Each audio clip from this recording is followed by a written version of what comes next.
कौन है एस जयशंकर, जिनके बारे में कहा जा रहा है कि ये भारत के अगले प्रधानमंत्री होंगे, जानेंगे वीडियो में। और आखिर ऐसी क्या मजबूरी आ गई कि करोड़पति क्रिकेटर MS धोनी को 40 रुपए में रोड किनारे अपना इलाज करवाना पड़ा। एक ऐसा अजीबोगरीब रेगिस्तान जहां पर बर्फ गिरती है, पर कैसे। और कुली नंबर 1 की मशहूर अभिनेत्री नीलम कोठारी आजकल कहां गायब हो गई। नंबर 10 दोस्तों, भारत के वर्तमान प्रधानमंत्री मोदी है, जिन्हें सब जानते हैं। लेकिन जब बात आती है 2024 में अगले प्रधानमंत्री को चुनने की, तो नाम आता है भारत के वर्तमान विदेश मंत्री एस जयशंकर का। लेकिन आखिर क्यों एस जयशंकर को भारत के अगले प्रधानमंत्री के रूप में देखा जा रहा है, और क्या है इनकी पूरी कहानी। अगर देखा जाए तो एस जयशंकर ही वो व्यक्ति है जिनकी वजह से भारत के विदेशी संबंध इतने अच्छे हैं। दिल्ली में जन्मे जयशंकर ने दिल्ली से ही पॉलिटिकल साइंस से MA की और फिर PhD की डिग्री भी प्राप्त की, जिसके बाद साल 1977 में जयशंकर भारतीय विदेश सेवा में शामिल हुए और इन्होंने बतौर राजनयिक कई देशों में भारत का कार्यभार संभाला। जयशंकर काफी लंबे समय तक भारत के राजदूत के तौर पर काम करते रहे, जिसके चलते उन्होंने चीन से जुड़े कई मामलों को बड़ी आसानी से सुलझा दिया। और तो और उन्होंने 2007 में अमेरिका असैन्य परमाणु समझौते में अपनी प्रमुख भूमिका निभाई। जयशंकर के कामों से प्रभावित होकर जैसे ही साल 2014 में मोदी सरकार केंद्र में आई, उन्होंने एस जयशंकर को भारत के विदेश सचिव के तौर पर नियुक्त कर दिया। और फिर 2014 से 19 के उनके सफल कार्यकाल के बाद 2019 में उन्हें भारत के विदेश मंत्री के रूप में चुना गया और तो और पद्मश्री से भी सम्मानित किया गया। जयशंकर की इन्हीं सफलताओं और उनकी नीतियों के चलते आज भारत इतना निडर होकर किसी भी देश से आंख मिलाकर बात कर सकता है। और यही वजह है कि आने वाले सालों में जयशंकर के प्रधानमंत्री बनने से शायद भारत की तस्वीर बदल सकती है। इसलिए बहुत से लोग मान भी रहे हैं कि भारत के अगले प्रधानमंत्री एस जयशंकर ही होंगे। आपका ओपिनियन इस बारे में क्या है, कमेंट्स में बताएं। नंबर 9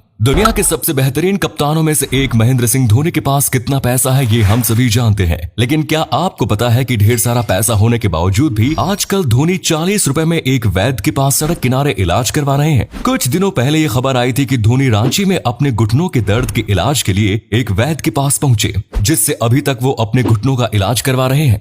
और इस वैद्य की फीस सिर्फ और सिर्फ 40 रुपए है। अब आप सोच रहे होंगे कि धोनी चाहते तो अपने घुटनों के दर्द के इलाज के लिए बड़े से बड़े हॉस्पिटल में जा सकते थे, तो ऐसी क्या मजबूरी आ गई कि धोनी को 40 रुपए में इस वैद्य के पास इलाज करवाना पड़े। तो मैं आपको बता दूं कि ये वैद्य काफी ज्यादा फेमस है और धोनी के पिताजी को भी यही दिक्कत थी, जो इस वैद्य की दवा से ठीक हो गई थी। और धोनी के पिताजी ने ही धोनी को यहाँ जाने के लिए कहा था, इसलिए धोनी इस वैद्य से अपना इलाज करवा रहे हैं। नंबर 8 दोस्तों, कुली नंबर 1 की मशहूर अभिनेत्री नीलम कोठारी तो आपको याद ही होगी। बॉलीवुड में नीलम और गोविंदा की जोड़ी काफी चर्चा में रही। इन दोनों ने एक साथ लगभग 10 से ज्यादा फिल्मों में काम किया और करीब करीब सभी हिट फिल्में रही। आज नीलम ने फिल्मों से किनारा कर लिया है, लेकिन किसी न किसी इवेंट में वो स्पॉट हो जाती है, जिससे कई बार हमारे मन में ये सवाल भी उठता है कि आखिर आजकल नीलम कहाँ है। नीलम आज 52 साल की हो चुकी है, लेकिन वो अब पहले से और भी कई गुना ज्यादा खूबसूरत नजर आती है। पहले जहां नीलम सूट सलवार व लंबे खूबसूरत बालों में रहती थी, आजकल वही नीलम जींस टॉप कुर्ती व शॉर्ट्स पहनती है। वो शॉर्ट हेयर में कहर ढहाती है। आजकल नीलम फिल्मों से काफी दूर है, उन्होंने अपनी फैमिली बिजनेस ज्वाइन कर लिया है। अब वे ज्वेलरी बिजनेस चला रही है। नंबर 7 आप सब ये तो जानते ही होंगे कि हर अमीर और काला धन रखने वाले का पैसा स्विस बैंक में होता ही है, क्योंकि यहाँ उनका पैसा काफी सुरक्षित रहता है। लेकिन क्या आपने कभी सोचा है कि स्विस बैंक में खाता खुलवाने के लिए आपको कितना मिनिमम बैलेंस रखना होता है और इसमें अकाउंट कितने रुपए में खुल जाता है। देखिए, स्विस बैंक का मतलब है स्विट्जरलैंड में मौजूद कोई भी बैंक, जिसे यूनियन बैंक ऑफ स्विट्जरलैंड भी कहते हैं। स्विस बैंक में आपको ID के तौर पर एक नंबर दिया जाता है, जिससे आप सारे ट्रांजैक्शंस कर सकते हैं और बैंक कर्मचारी को भी ये पता नहीं चलता कि वो किसका ट्रांजैक्शन है। इस बैंक में एक साल की खाता मेंटेनेंस कॉस्ट $300 लगभग 24,000 रुपए, और इसमें खाता खुलवाने के लिए $100,000 यानी कि 80 लाख का मिनिमम बैलेंस दिखाना पड़ेगा। नंबर 6 जब भी कभी सबसे गर्म और सूखे इलाके की बात आती है, तो हमारे दिमाग में सहारा रेगिस्तान का नाम सबसे पहले आता है, क्योंकि सहारा रेगिस्तान में दूर दूर तक कहीं हरियाली और पानी का नामो निशान नहीं होता। लेकिन अब जो हम आपको बताएंगे उसे सुनकर आपको भी विश्वास नहीं होगा।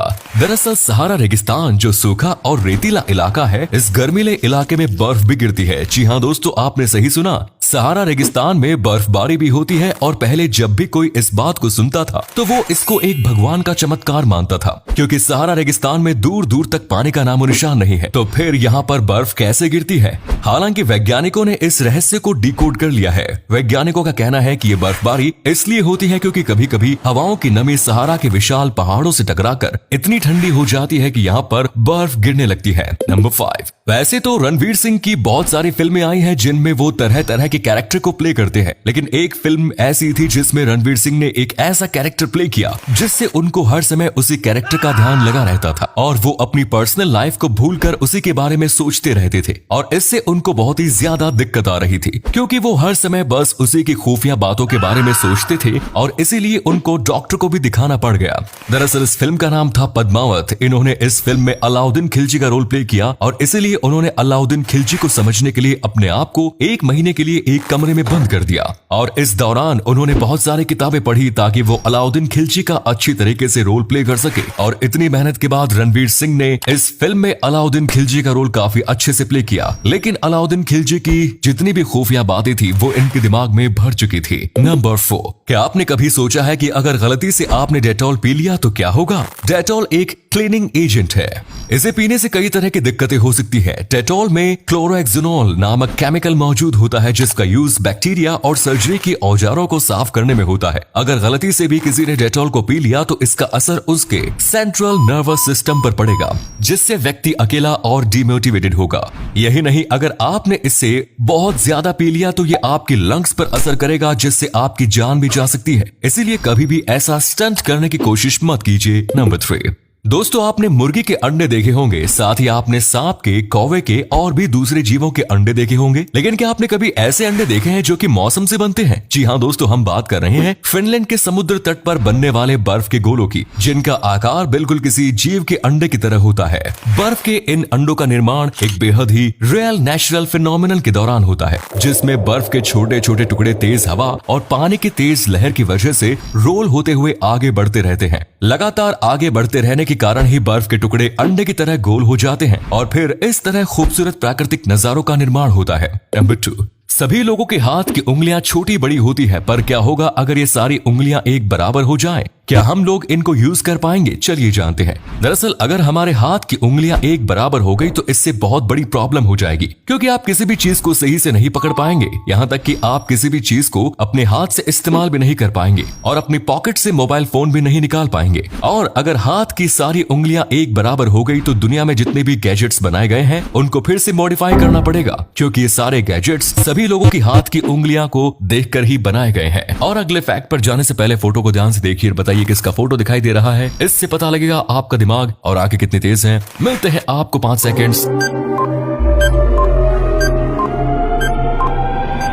नंबर 1, आपने लोगों को ये कहते तो सुना ही होगा कि पेड़ों में भी जान होती है, लेकिन क्या उनमें इतनी जान होती है कि वो अपने आप चल सके? नहीं ना। लेकिन इस दुनिया में एक ऐसा पेड़ मौजूद है जो अपने आप चल सकता है और उसका नाम है सुकरात एक्सोरिया। ये पेड़ 15 से 20 मीटर ऊंचे व 16 सेंटीमीटर चौड़े होते हैं। जहां आमतौर पर हर एक पेड़ की जड़ें जमीन के नीचे होती है, वहीं इस पेड़ की जड़ें जमीन के ऊपर होती है, जिससे कि ये एक झाड़ू की तरह दिखाई देता है। ये पेड़ अक्सर ऐसी जगह पर पाए जाते हैं जहां धूप कम होती है और अपनी धूप की कमी को पूरा करने के लिए ही ये पेड़ खुद चलकर धूप वाले एरिया तक जाते हैं। ये पेड़ हर दिन 2 से 3 सेंटीमीटर तक चल सकता है, यानी साल के करीब 20 मीटर तक चल सकता है, जो कि अपने आप में एक चमत्कार है।